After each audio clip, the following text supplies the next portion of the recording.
حضرت ابراہیم ادہم رحمۃ اللہ علیہ۔ ادہم حضرت ابراہیم علیہ رحمۃ اللہ، ان کے والد گرامی کا نام ادم ہے، لیکن کثرت استعمال کی بنا پر ابراہیم بن ادم ثقیل ہے، اس لیے ابراہیم ادم کہہ دیا۔ آپ وقت کے سلطان تھے، شاہی فرمان ہر وقت جاری رہتا اور دنیا تابع رہتی، کر و فر،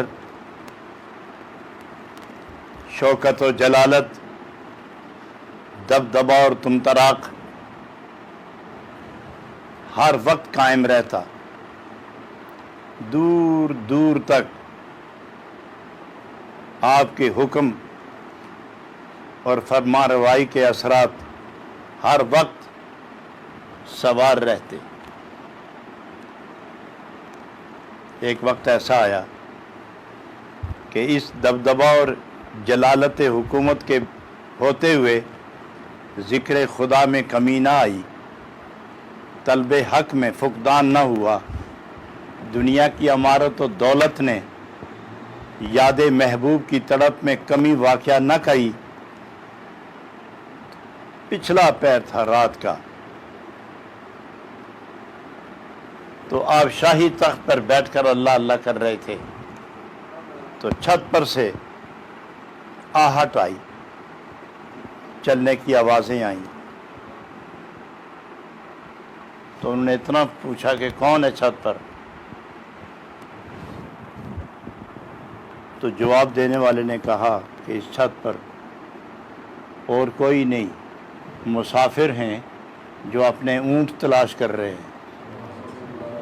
تو اسے اور حیرت ہوئی کہ شاہی محل پر مسافر اونٹ تلاش کرے، حیرت بالائے حیرت۔ تو انہوں نے بڑی جھنجھلاہٹ میں کہا کہ شاہی محل کے چھت پر اونٹ کیسے آ گئے، کون ہو تم؟ اس نے کہا کہ شاہی محل پر، یہ بھی دنیا کا محل ہے، دنیا کے محل پر دنیا کی چیز اونٹ اگر چھت پہ نہیں آتی تو دنیا کی شاہی محل کے اندر دنیاوی تخت رکھا ہوا، اس پر خدا کب ملتا ہے؟ خدا بھی تو اس پر۔ یہ بات تھی کہ تیر بن کر دل میں ترازو ہو گئی۔ یہ پیغام تھا، یہ بات نہیں تھی، نہ یہ کہانی تھی،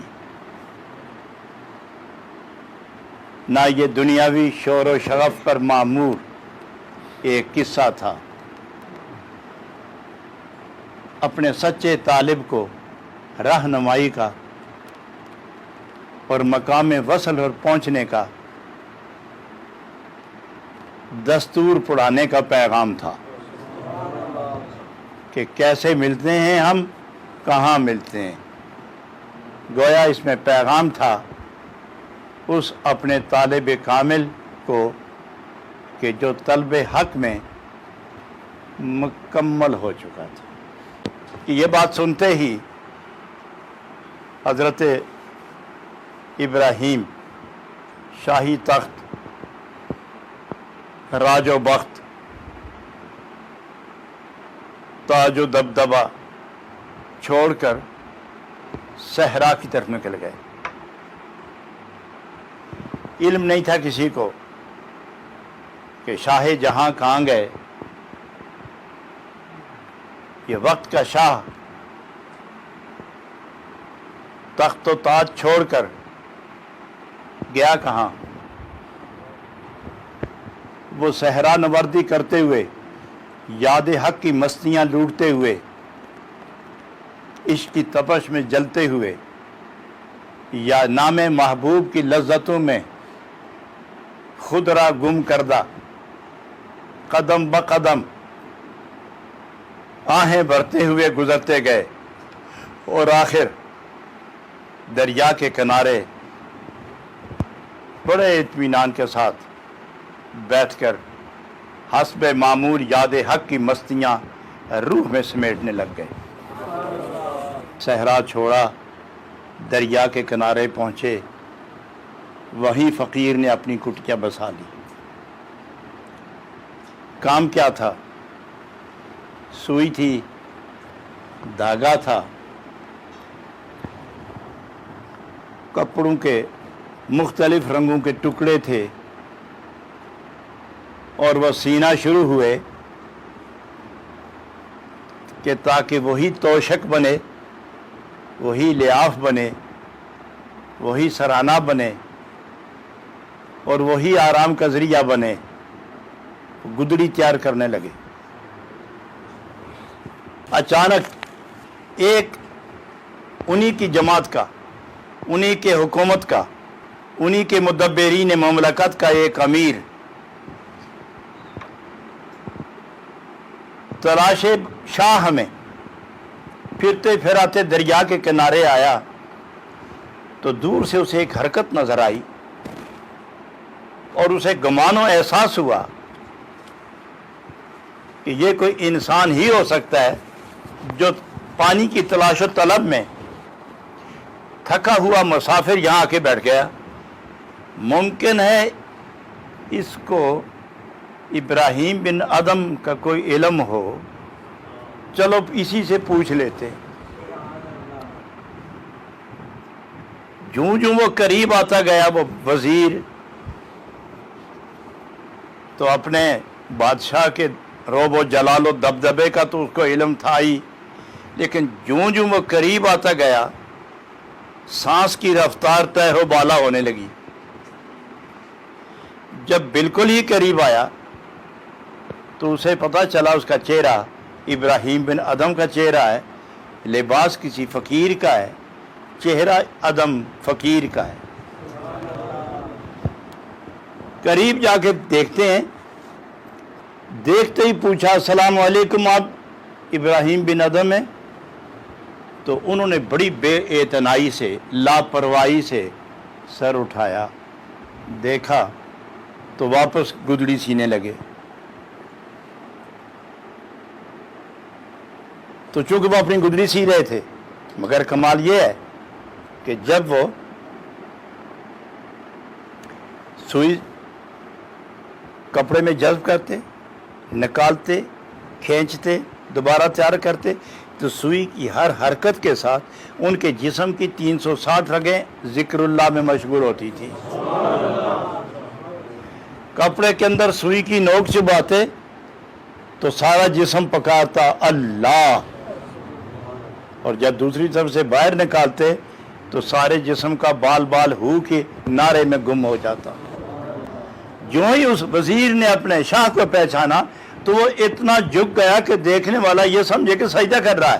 لیکن اس دور میں شاہی رواج اور دستور یہ ہوا کرتا تھا کہ جو لوگ شاہ وقت کو ملنے جاتے وہ تین دفعہ سر کو اتنا جھکاتے کہ دیکھنے والا اسے گمان ہوتا کہ سجدہ ہو رہا ہے، لیکن یہ شاہ کی تعظیم تھی، شرعاً ناجائز، لیکن اس نے اس طرح کیا۔ تو آپ نے اسے جب غور سے دیکھا تو فرمایا تم کہاں آ گئے؟ تو حضرت شیخ نے پوچھا تم کہاں آئے، کیسے آئے، کیوں آئے؟ اس سے سوال کر کے پھر گودڑی سینے میں مصروف ہو گئے۔ تو اس وزیر نے دل میں سوچا کہ عجیب آدمی ہے کہ 7 ملکوں کی بادشاہی چھوڑ کر یہ دریا کے کنارے صحرا میں آ بیٹھا، دھوپ ہو تو سایہ نہیں، بارش ہو تو چھت نہیں، ہوائیں ہوں تو دیوار نہیں، کوئی درندہ آئے تو رکاوٹ نہیں۔ عجیب آدمی ہے، کر کیا رہا ہے؟ تو دل میں سوچنے لگا کہ 7 بادشاہوں کی بادشاہی اس ایک کو ملی تھی چھوڑ کے، تو اب یہ گدڑی سینے میں مصروف ہو گیا۔